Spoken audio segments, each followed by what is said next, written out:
biggest takeaways from that offensive performance? Obviously, no punts, no turnovers, 445 yards of offense. Yeah, I mean, obviously we played good enough to win. Wish we would have scored when we were down there that first drive. It was a 98-yard drive, kind of frustrating not to come away with points there. But defense had a good stand. We ended up getting the short field after that and scoring. So, I thought the guys played really good, and was happy with the end result. You didn't score on that first drive where it ended up at one, but they kind of took the momentum, kind of to feel okay, we're back in a good groove. Yeah, I think it's always good to get on an early rhythm like that. I mean, it doesn't guarantee anything, but yeah, it always helps you gain a little confidence when you can get in a rhythm like that. Just in terms of the protection plan that you guys had, obviously, Justin had a super low time to throw, getting the ball quickly, a lot of boot action, max protect, all that kind of stuff. Do you feel like you maybe developed a recipe there that can it's always your preference. Every team presents a different challenge. Sometimes it works out that you're able to play like that. Other times it doesn't. And so, it just happened to be one of those Sundays where it worked out according to plan.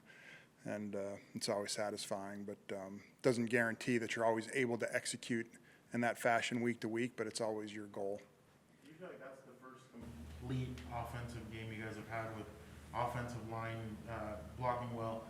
Every tight end basically was made 3 catches or more, except for McKitty, but it felt like it was a complete game by the offense. Yeah, it's always good to get a lot of guys involved.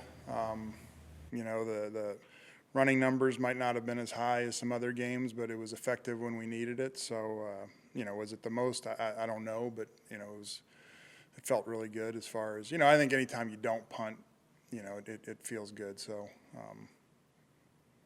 I'd have to go back each game individually and say whether it was the most complete, but it felt like we executed really well. With the 4-2, where Josh Kelly gets the pitch and he takes off, is that kind of like, was that just a good play by the Eagles, or do you feel like if he could have hit the I thought it was a good play by the Eagles. The linebackers flowed fast. They recognized the play quickly. You're trying to go spontaneously and kind of catch them flat-footed a little bit there. We were right back on the ball. So I thought that they played. We could have executed it a little bit better, but I thought they played it really well. Here, that last drive, you guys did the same thing against Washington. Mm-hmm. How is it when you're up there and you're calling plays that's unfolding? I mean, how good of a feeling is that? And at what point did it hit you that, hey, we're going to take this clock all the way down? You really, as you're moving towards field goal range, you start feeling good, and you really start even paying closer attention to the clock. And then once you get into field goal range, you're like, all right, let's see if we can bleed this down as far as we can, with the thought of trying to get as close as you can for the field goal. So you're juggling a few thoughts in your head, but during the drive, there's stress involved as far as getting. You don't know how it's going to end, but once you've won the game and you ended with the football, like we did in Washington, like we did yesterday, it's really satisfying to burn that much clock, and knowing, if you've ever been on offense and watched the opposing offense do that, and you never get a chance to go out and try to win the game, it's so frustrating. And so being able to do that is very satisfying. So in that series, what was the biggest play, do you think? I mean, you had the 2 4th downs. Yeah, those were huge. That last run that kind of got us from I don't know if it was going to be a 47-yarder down to kind of a chip shot, and that was, I'm not going to say it was a throwaway call, but we knew we were running. We knew we just wanted to take more time off the clock, and to see him bust through there and get down, into that really tight red zone area, man, that was where I just felt the big sigh of relief. I just felt our odds of making that field goal went up, and so, that was huge. 4th downs were huge. I mean, every play turns out to be big in those situations. Brandon mentioned the second down completion to Eckler on that final drive, Yeah. choice route. Yeah. Just being able to avoid third down in that situation. Yeah. Did you feel a similar sense? Yeah, for sure. Yeah, you're always, that's always relieving when you get a fresh set of downs, and so that was, good play by those guys, and so, it's all all kinds of blending together right now as we're talking, because I'm just thinking about the Vikings and their red zone defense, but yeah, those are all big. The throw Justin had to Mike on the play action, the 49 Yeah. yarder, just, I think people see it and might take it for granted, just like how impressive is that throw across the field, 60 yards downfield? Yeah, it's not easy, not many people can do it, but he can, and we just have to continue to, expand our imagination and know that, those things are possible with this guy. They're not every team can have their quarterback do it, and so we just got to keep, using that arm as a weapon as it is, and he's so efficient throwing underneath, and just, you saw it on Sunday where his completion percentage is so high, and it's, there's a comfort level knowing, man, I call this play and there's a 90% chance we're getting a 6-7 yard, and it's just like an extension of the run game because of the efficiency,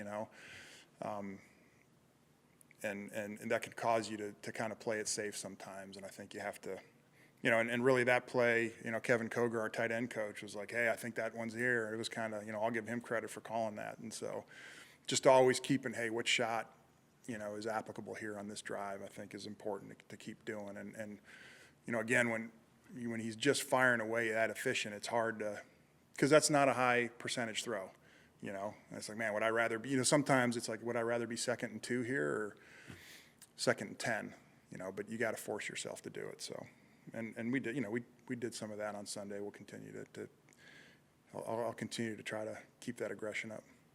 So when you're sitting down and say, like drawing up a play, Mm-hmm. when you say like expand your imagination, are there times where you're sitting there being like, can he make that throw, or like? No, that never really crosses your mind. It's just, you're there's certain, parts of the field that in your past you haven't thought about, like, wow, we could make this throw from this hash all the way back to that back corner. It didn't occur to you because there's not many people who can do that. I don't even know if it's a true story, but they said that when Gary Kubiak was backing up John Elway, they would have these like roll out all the way to the right and throw it across the field, a little bit like what you saw. And like if Kubiak had it in practice, he'd pretended like he slipped because he knew he couldn't make the throw. Now I don't even know if that's a true story or not, but there's a lesson there that you want to access everything that someone's capable of doing. And there was a 3rd down throw in the Dallas game that it was a turkey hole shot to the field. Like, people can't do that, but he can, and you got to keep giving him opportunities to do that. So Chase is gonna slip in practice. he might slip. He wouldn't admit it, but yeah. The touchdown for Donald Parham, what does that say about his ability that he scored on that? I don't know what the odds would have been when he caught it with the. Yeah, I think we've said it before. He really surprises you so often with his ability to run after the catch. Part of it is he's just so long, and he's got an effective stiff arm, and so you've seen the cartoons where the big guy's got the small guy out and he can't reach him with his punches. There's a little bit of that going on, and he's got better feet than you think, and he's elusive, and you just don't see guys you don't see guys that height very often playing football, period, and you just don't expect him to be as agile as he is. So, there's sometimes a player like that, you think, man, the only thing keeping him from being, having a bigger breakout is us not throwing him the ball more, and he's capable of probably a lot more production, and part of that is Jared cannibalizes some of the throws that would go to him as a tight end, but I think we just got to keep finding ways to work him in, and one of the luxuries of this place is that I say that about 4 or 5 different guys every week. We got to get Mike the ball more. We got to get, not this past week, but Sunday, we got to get Keenan the ball more. We got to get Austin the ball more. We got to get Jared the ball more. We got to get Donald. There's Josh Palmer. So that's got a lot of guys that you say that about, and he's definitely one of them. Looking ahead to the Vikings and Mike Zimmer, one thing that Brandon brought up is his disguises, particularly on 3rd downs. You call him like one, maybe the best 3rd down defensive engineer in the history of football. Obviously, in the Ravens game, you guys got into a lot of 3rd and longs, and Martindale was able to do a lot of that disguise, driving guys off the line of scrimmage. Do you feel like you've learned lessons from that? Is there anything you can take from that game heading into this game to sort of help Justin in terms of disguises? Yeah, for sure. I mean, man, we've had a lot of games against them, and every game it seems like we come up with another plan, and they're so well coached. I think he does such a good job and his staff does such a good job. And one of it is, one of the challenges is if they've seen you do something before, they're going to have a counter to it, but,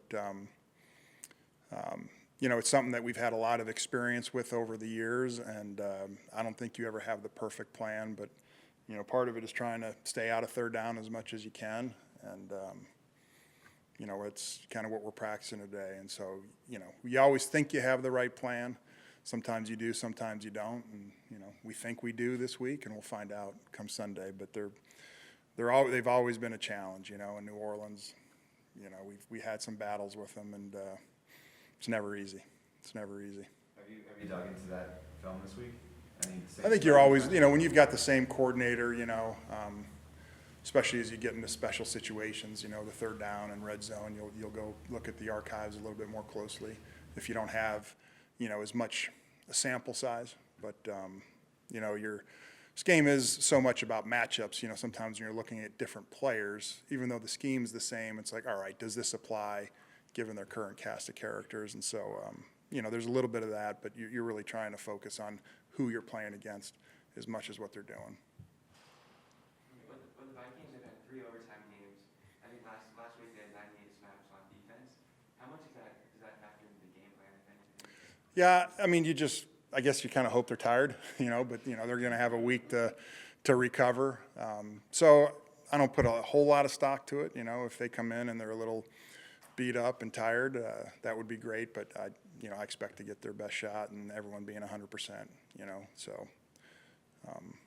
But, we've been in those situations. I'm sure they're doing a good job of adjusting their practice schedule, make sure that they're getting recovered and that they're ready to go come Sunday.